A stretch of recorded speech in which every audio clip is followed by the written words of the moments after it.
Hey everybody, it's Steve with Sky194, and I'm doing something a little different today. We're going to talk about the updates with ACC, and we're going to go over 108, 109, and 110 that just came out today. So let's get started because I'm going to have to condense it because it's a lot of stuff here. Um, basically, uh, like I said, I'm just going to go over some of the stuff and go over some of the stuff that isn't so important. I won't. Um, They did a lot of general type fixes, like added driver stint time left, driver stint total time left to shared memory, um, fixed current lap time and shared memory, and added delta lap time. Uh, Fixed a lot of bugs with the fuel used and trip distance and shared memory, so a lot of that. Um, Fixed the replay version, fixed Motec venue name bug. Now, the one big one in general is expose the force feedback interval steps in the controls. Where basically the high-end wheels will benefit from using a higher frequency, but older wheels should keep setting number 2 for compatibility. So, they got higher frequency, so 0 would be the highest frequency, and then 1 and then 2 would be the lowest, and that's the default. So that's for the older wheels like mine. That's important. Now the gameplay, AI now observes blue flags versus player and other AI cars. Qualifying sessions and endurance races when playing in long mode. Basically, they're inconsistent. That's fixed. And they're globally limited to 60 minutes. All practice sessions are limited to 60 minutes. The championship code is reviewed. Pole sitters are going to take a point. Added cut warnings in save game. Added fuels consumption to save game. Fixed AI running faster for a few minutes after loading a save game, but these fixes will require new game saves to function correctly. So loading an older save, it will still do the same thing. Added automatic driver swap in the MFD when pitting. Fixed a bug with Ghost Car after returning to pit. Fixed Silverstone full formation lap bug with AI. Fixed Heliocam remaining enabled on session change. Fixed fuel time calculation for pit stops based on how much fuel the car already has. Previously, the refuel time and free refuel mode depended on a free refuel amount, regardless of how much fuel the car already had. So, okay. Fixed entry message for the AI and better pit lane entry for Barcelona. Fixed wrong assist applied when returning from special modes such as career. Increased session overtime in career events from 2 to 3 minutes. Completely reworked custom championship architecture. Fixed custom championship entry generation. AI for flash lights when lapping.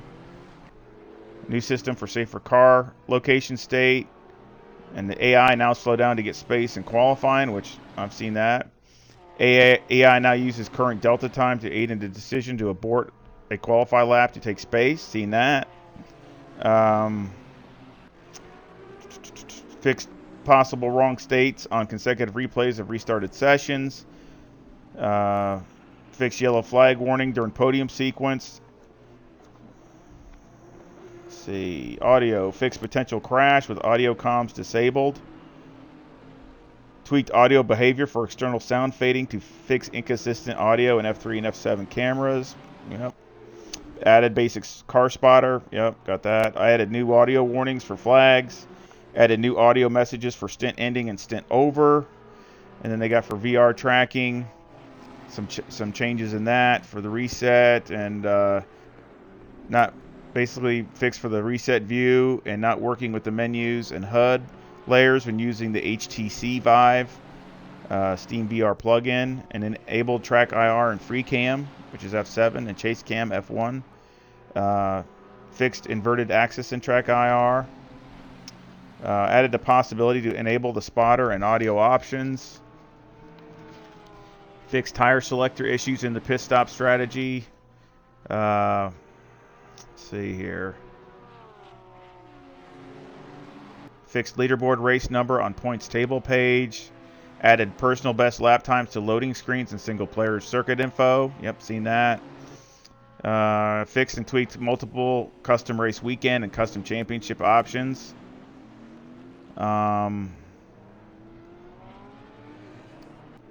Added penalty indicator to HUD standings and real-time track position widget. More obvious indication on the HUD when the driver's stint goes into overtime. Graphics. More effective advanced sharpen filter and video settings. Fix various visual bugs on the Hungaroring and Brands Hatch. Fixed various graphical updates on the Audi R8 LMS. Added driver stint time left, driver stint total time left pages to the race logic display. Tweaked RPM lights layout for the Bentley Continental GT3 2018. Physics. This is important. Wet asphalt water film depth now influences aerodynamics. You might need to raise your ride height up 4 to 5 millimeter to regain the same splitter and diffuser balance and performance on a wet track. So that's definitely important. And the slicks are now preheated at 70 Celsius. And you can input the pressure you want for that preheated temperature. Preset setups are already adjusted. Old save setups will start with very low pressures, and you generally need to add 4 to 5 extra PSI. Simply put, a tire pressure you desire, usually 2 PSI less than the hot pressure you want, and go. Now minimum tire pressures are now at 20.3 as per Pirelli document request.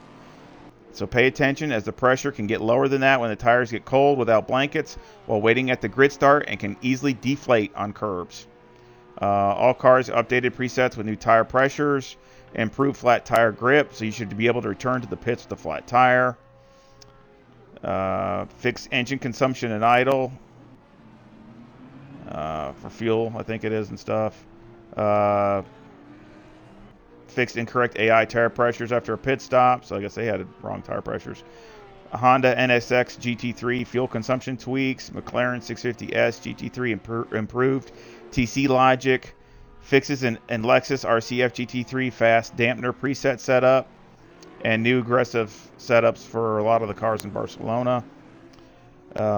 Increase the minimum pre-race time to 80s for public MP. Decreased to minimum 5 for private MP. Let's see. Fixed ghost car. This is for multiplayer. Fixed ghost car during MP replay. RC rating was rewritten and now works again with both an SP and MP. Fixed a bug where lifting on straights would generate thrust.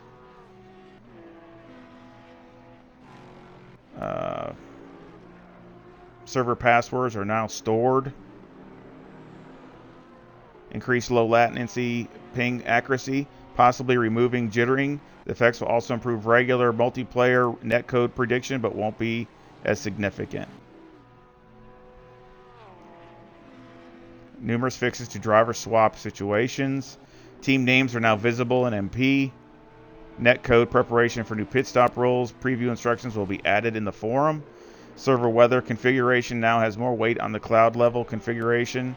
High cloud levels drastically improve the chances of rain when dynamic weather is used. Server weather configuration now uses rain level as a chance for a completely rainy weekend. Server administrations could use both weather randomness and rain level to achieve different types of random rain experience. That sounds interesting. And then the 109 is basically the deal with the force feedback. Like I was talking about, is now pulled at 333 hertz. AI takes space behavior, is now less aggressive, requests less distance from the car in front, reacts less abruptly, and guarantees higher minimum speed. Fixed incorrect stint times in championship endurance races. Potential fix to startup crash due to failed screen detection. And the one for 110 that just came out today, they fixed the gear shift debouncing calculation being too low. And they added a gear shift debouncing slider to controls configuration screen. And they fixed the track IR flickering. And that just came out today on the 1.10. So as you can see, and I was just basically going over things, the port stuff. There's a lot of other little things in there that are more, but I just try to hit the high points. But there's a lot of stuff going on, a lot of fixes, a lot of updates, and I really want to say thank you to ACC, because it's just, I mean, I think they're doing great trying to get things fixed, and that's what I like to see. I know they have a passion for it and want it to be right, and I think it's getting there. And if he just keeps improving, that's all I can ask for.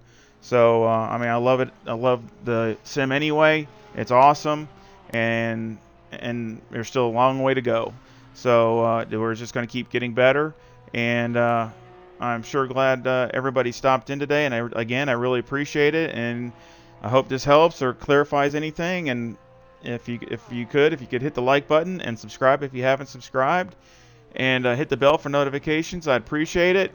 And just like I said, just a guy that loves this stuff, that has a passion for it, and I hope you enjoy it too. And I hope you come back and visit again. Take care. See ya.